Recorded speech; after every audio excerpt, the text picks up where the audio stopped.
Bienvenue au Starter du jour pour bien démarrer sa journée. Aujourd'hui, tu as assez pour réussir. Lorsque David a été sur le champ de bataille et qu'il s'est retrouvé devant Goliath, on doit comprendre que personne ne croyait en David.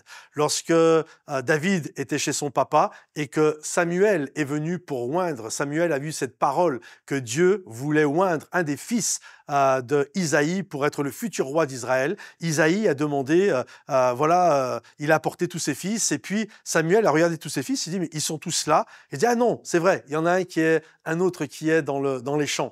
Et en fait, le papa ne pensait même pas à David. En fait, David n'était pas spécialement important. On pense d'ailleurs souvent que c'est parce que David, certains commentateurs disent que c'est un enfant qui était issu d'une problématique, soit d'un adultère, soit d'un viol. David dit « Ma mère m'a conçu dans le péché », dans l'un de ses psaumes. Et donc, c'est ce qui fait que David était mis en marge. Donc, le papa ne croyait pas en lui.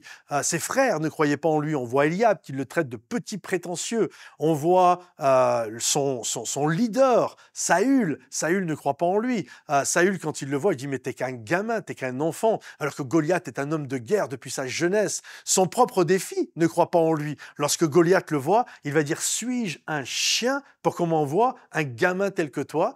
Et ce qui est fou, quand on y réfléchit, même l'homme de Dieu, son pasteur, son prophète ne croyait pas en lui. Parce que quand Samuel a vu les enfants d'Isaïe, il a cru que le choix de Dieu, c'était Eliab. C'est pourquoi Dieu a dit à Samuel, « Les hommes regardent à ce qui frappe les yeux, mais l'Éternel regarde au cœur. » Donc on voit que personne, de manière humaine, je parle bien sûr, Dieu croyait en lui, mais il n'y a aucun être humain, papa, frère, leader, pasteur, personne croyait en lui, si ce n'est David qui croyait en ce que Dieu avait mis dans sa vie et dans son cœur. Et je crois que souvent, il y a des gens qui ne vont pas croire en nous, mais ça n'enlève pas notre valeur, ça n'enlève pas notre appel. Nous, des moments, on veut tellement l'approbation des gens que si les gens ne nous applaudissent pas, que si les gens nous traitent comme Eliab de petits prétentieux, ou si le pasteur pense que c'est plus quelqu'un d'autre que moi, alors on est là et tout s'effondre. Non, garde ton cœur plus que toute autre chose, car de lui viennent les sources de la vie. Garde ton intégrité, n'accuse personne, ne pointe personne du doigt. David n'a jamais eu une mauvaise attitude. Garde une bonne attitude et continue de servir Dieu de tout ton cœur. Et à un moment donné, quand Dieu l'aura décidé, il va te faire passer de l'ombre à la lumière. Tu es là en ce moment en train de combattre des ours et des lions et au moment voulu par Dieu, tu vas te retrouver à combattre ton Goliath.